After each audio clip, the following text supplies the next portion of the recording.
have a car now? Jihad or no? I don't have it. The most notorious British figures in the Islamic State are seen together for the first time, unmasked and unguarded. I need the bank sheet, not the rest of it. You need bank account. When you go, you message me. Among them, Mohammed Emwazi, otherwise known as Jihadi John, the fighter who beheaded British and American captives in ISIL's macabre propaganda videos. The Telegraph has obtained rare, covert footage of the fighters in private conversation, the first proof that the men knew each other and were working together as a unit. This video, taken in late 2014, can only now be shown after the person who filmed it was able to flee the former ISIL stronghold of Raqqa. He is going to go somewhere. He's not staying here. The man on the left is Junaid Hussain from Birmingham, ISIL's #1 hacker and husband of the UK's most wanted woman, Sally Jones. He was killed in a US drone strike in August 2015. Next to him is Emwazi from London, who beheaded 2 Britons and 3 Americans in videos threatening the West.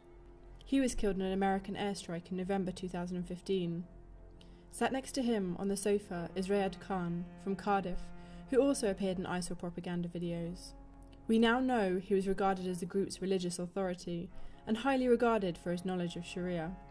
He became the first Briton to ever be killed in a targeted RAF drone strike in August 2015. Lastly, Raymond Matimba from Manchester. Our contact tells us he was an Islamic State sniper and trainer. He is the only man who may still be at large. So it's clear these guys are all friends with one another, they like each other, they're hanging out in the way that anybody else would. It's just that the joint enterprise in which they're engaged is ultimately one of a project that wants to be totalitarianist, it's fascist, and has inflicted great suffering on lots of people.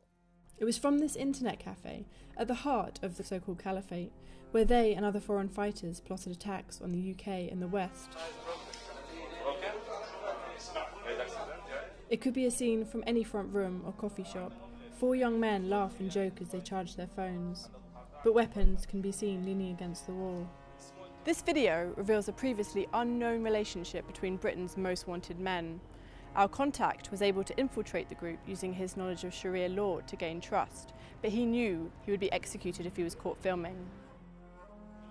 In encrypted messages, he told us about the men.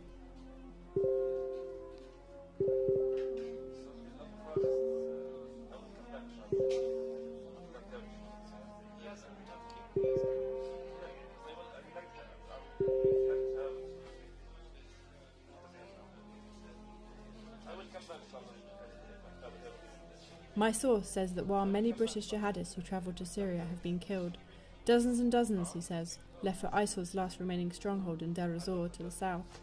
This exclusive video gives security services a new insight into how closely foreign fighters work together within the Islamic State.